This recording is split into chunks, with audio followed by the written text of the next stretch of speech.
നമ്മുടെ മൂലധനമാണ് സമയം എന്ന് പറയുന്നത്. സമയം കഴിഞ്ഞ് പണവും അധികാരവും ബാക്കി ഉണ്ടായത് കൊണ്ട് ഒരു കാര്യമില്ല. ഒരാൾക്ക് ബാങ്കിൽ കോടിക്കണക്കിന് രൂപ ഡെപ്പോസിറ്റ് ഉണ്ട്. അയാളുടെ ആയുസ്സോ അത് 50 വയസ്സ്. അയാളെ സമ്പാദ്യം 500 കൊല്ലം ജീവിക്കാനുള്ളത് ഇവിടെ ഉണ്ട്. എന്ത് കാര്യമുള്ളത്? ആയുസ് തീർന്നു പോയാൽ ആ പണം അയാൾക്ക് ഉപകാരപ്പെടില്ല. ഒരാളെ പ്രധാനമന്ത്രിയായി തെരഞ്ഞെടുത്തു 5 കൊല്ലത്തേക്ക്. പക്ഷേ തെരഞ്ഞെടുക്കപ്പെട്ടു ഒരാഴ്ച കഴിഞ്ഞപ്പോൾ അയാൾ ആയുസ് തീർന്നു, അധികാരം ഇനിയും ബാക്കിയുണ്ട് 5 കൊല്ലം. എന്തു ഫല ഉള്ളത്? സമയമില്ലാതെ പണമുണ്ടായിട്ട് കാര്യമില്ല, അധികാരമുണ്ടായിട്ട് കാര്യമില്ല, ഒന്നും ഉണ്ടായിട്ടും കാര്യമില്ല. നമ്മുടെ മൂലധനം സമയമാണ്. ആ സമയത്തിലെ ഏറ്റവും പ്രധാനപ്പെട്ട സമയം നമ്മുടെ യുവത്വത്തിൻ്റെ ആരോഗ്യമുള്ള സമയമാണ്. അതിൻ്റെ വില അറിയാത്ത ഒരൊറ്റ വിഭാഗം മാത്രമേ ഈ ഭൂമിയിലുള്ളൂ. യുവത്വത്തിൻ്റെ വില അറിയാത്തവരാരു മാത്രമാണ്? യുവാക്കളും യുവതികളും മാത്രമാണ്. അല്ലാത്ത മുഴുവൻ ആളുകൾക്കും അതിൻ്റെ വില അറിയാം. രാഷ്ട്രത്തിന് യുവാക്കളുടെ വില അറിയാം. അതുകൊണ്ടാണ് ഇടക്കിടക്ക് റിക്രൂട്ട്മെന്റ് റാലി നടത്തുന്നു. എങ്ങോട്ട്? സൈന്യത്തിലേക്ക്. എഴുന്നേൽക്കാൻ പറ്റാത്ത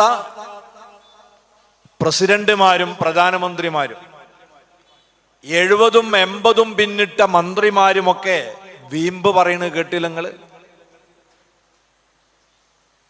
അങ്ങനെ ആക്കിക്കളി ഇങ്ങനെ ആക്കിക്കളിയൊക്കെ മറ്റ് രാഷ്ട്രങ്ങളെ വെല്ലുവിളിക്കുവാര്? പ്രായം ചെന്ന മന്ത്രിമാര്. ഈ വെല്ലുവിളി ആരെ കണ്ടിട്ടാണ്? ആ രാജ്യത്തിന് കാവൽ നിൽക്കുന്ന യുവാക്കളായ പട്ടാളക്കാരെ കണ്ടിട്ടല്ലേ ഈ വെല്ലുവിളി. അപ്പൊ ഒരു രാജ്യം സമാധാനത്തോടെ ഇവിടെ കഴിയുന്നത് ആ രാജ്യത്തിലെ യുവാക്കൾ അതിർത്തിയിലും അല്ലാതെയും നമുക്ക് വേണ്ടി കാവലിരിക്കുന്നത് കൊണ്ടാണ്. രാഷ്ട്രത്തിന് യുവത്വത്തിന്റെ മഹത്വം അറിയാം എന്നർത്ഥം. രാഷ്ട്രീയ പ്രസ്ഥാനങ്ങൾക്കറിയാം. അവരൊക്കെ യുവാക്കളെ സംഘടിപ്പിക്കാൻ പ്രത്യേകം സംഘടനകൾ ഉണ്ടാക്കിയത് എന്തുകൊണ്ടാണ്?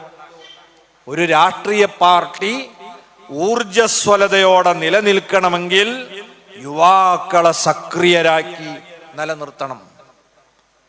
മതകീയ സംഘടനകളും യുവത്വത്തിന്റെ മഹത്വം അറിഞ്ഞിട്ടുണ്ട്. അതുകൊണ്ടാണ് നമ്മൾ സുന്നി യുവജന സംഘം ഉണ്ടാക്കിയത്. എല്ലാ വിഭാഗവും യുവാക്കൾക്ക് വേണ്ടി പ്രത്യേകം സംഘടന ഉണ്ടാക്കിയത് അതിൻ്റെ മഹത്വം അറിഞ്ഞിട്ടാണ്. നിങ്ങൾക്ക് കാണാം, ക്യാമ്പസുകളിൽ ചെന്നാൽ ക്യാമ്പസുകളിൽ നിന്ന് ആളുകളെ റിക്രൂട്ട് ചെയ്ത് കൊണ്ടുപോകുന്നുണ്ടാവും. വലിയ വലിയ കമ്പനിയുടെ ആളുകൾ ക്യാമ്പസിൽ വെച്ച് റിക്രൂട്ട് ചെയ്തു പോവാണ്. അതെന്തിനാ? ഏറ്റവും ഊർജസ്വലതയുള്ള യുവാക്കളെയാണ് അവർക്ക് ആവശ്യം. അതുകൊണ്ട് പഠിച്ചിറങ്ങി വേറൊരു സ്ഥലത്ത് അല്പം ജോലി ചെയ്യാൻ പോലും നിൽക്കാത്ത ആളുകളെ പഠിച്ച സ്ഥാപനത്തിൽ വന്ന് റിക്രൂട്ട് ചെയ്ത് അങ്ങോട്ട് കടത്തിക്കൊണ്ടുപോവാണ്. ഫ്രഷ് കുട്ടികളെ കിട്ടണം. അവരുടെ ബുദ്ധിയും കർമ്മശേഷിയും ഉപയോഗപ്പെടുത്തണം. അങ്ങനെയാണ് ഇവിടുത്തെ ബിസിനസ്സുകൾ വളർന്നുകൊണ്ടിരിക്കുന്നത്, കമ്പനികളൊക്കെ കുതിച്ചുകൊണ്ടിരിക്കുന്നത്. എന്നാൽ പ്രിയപ്പെട്ട യുവാക്കളെ, യുവതികളെ, നമുക്ക് മാത്രം അറിയില്ല നമ്മുടെ ഈ പ്രായത്തിന്റെ മഹത്വം എന്താണെന്ന്. അതുകൊണ്ട് നമ്മളത് തിരിച്ചറിയണം.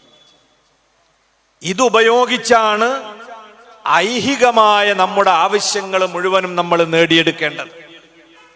അതേ യുവത്വത്തെ ഉപയോഗിച്ച് തന്നെയാണ് പാരത്രികമായ നമ്മുടെ ലക്ഷ്യങ്ങളും നേടിയെടുക്കേണ്ടത്.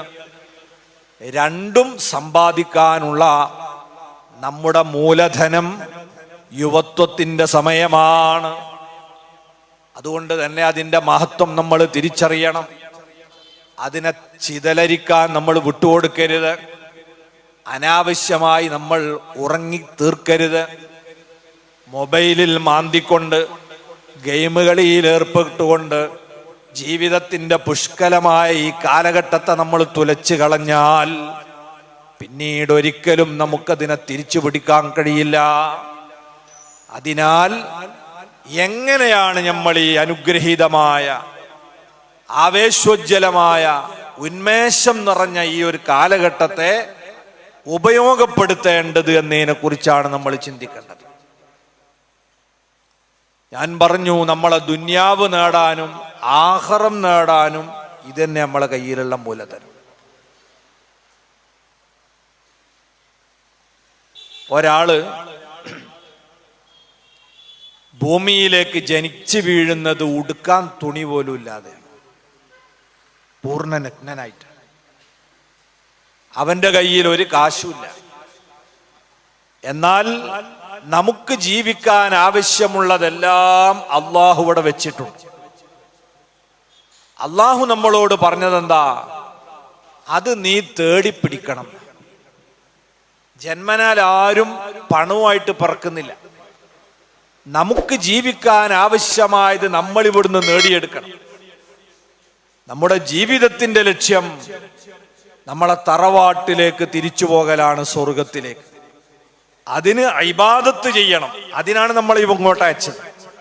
എന്നാൽ ആ ഇബാദത്ത് എന്ന ജീവിതത്തിന്റെ മുഖ്യ ലക്ഷ്യം കഴിഞ്ഞാൽ ദുനിയാവിലേക്ക് ജീവിക്കാൻ ആവശ്യമുള്ളത് സമാഹരിക്കണമെന്ന് അല്ലാഹുവിന്റെ ഖുർആൻ നമ്മളോട് പറഞ്ഞിട്ടുണ്ട്. യാ അയ്യുഹല്ലദീന ആമനു ഇദാ ഖുദിയത്തിസ് സ്വലാത്തു ഫന്തശിറൂ ഫിൽ അർളി ഫഇദാ ഖുദിയത്തിസ് സ്വലാത്തു ഫന്തശിറൂ ഫിൽ അർളി വബ്തഗൂ മിൻ ഫളില്ലാഹ്. അല്ലാഹു പറയുന്നു, നിങ്ങൾ നിസ്കാരം നിർവഹിച്ചു കഴിഞ്ഞാൽ, ഇബാദത്ത് നിർവഹിച്ചു കഴിഞ്ഞാൽ ഫന്തശിറൂ ഫിൽ അർള്, പിന്നെ ഭൂമിയുടെ വിവിധ ഭാഗങ്ങളിലേക്ക് നിങ്ങൾ പരന്നു പോകുക. എല്ലാവരും ഒരേ സ്ഥലത്തേക്ക് പോകരുത് എന്നാ ഫന്തശിറൂ എന്ന് പറഞ്ഞാൽ. ഒരാൾ ഒരു പെട്ടിക്കട തുടങ്ങുമ്പോക്കുണ്ട് ചില നാട്ടില്, അതിൻ്റെ അപ്പുറത്ത് വന്നിട്ട് വേറെ എത്തുന്നു, അതിൻ്റെ അപ്പുറത്ത് വേറെ എത്തുന്നു, അങ്ങനെ മൊത്തം പൂട്ടിച്ചു പോവുക. അങ്ങനെ ആവരുത്. ഒരാള് ഒരു നാട്ടില് കെട്ടിടങ്ങൾ നിർമ്മിക്കുന്ന പണി തുടങ്ങി കുറച്ച് പലകയും മുട്ടും ഒക്കെ ആയിട്ട് ഇറങ്ങി. അപ്പം വേറെ 4 ആൾ അതേമാതിരി എന്നിട്ട് അതോട് പൊളിച്ച്. ഇങ്ങനെയല്ല, ഫന്തശിറൂഫില്ല, വ്യത്യസ്ത മേഖലകളിലേക്ക് അങ്ങനെ പോകണം. ഓരോരുത്തരുടെയും താല്പര്യമനുസരിച്ച്, അഭിരുചി അനുസരിച്ച് വൈവിധ്യമാർന്ന മേഖലകളിലേക്ക് പോയി നിങ്ങൾ സമ്പാദിക്കണം. അപ്പൊ ദുന്യാവിലേക്ക് ആവശ്യമുള്ളത് നമ്മൾ ഇവിടെ വെച്ച് സമ്പാദിക്കണം.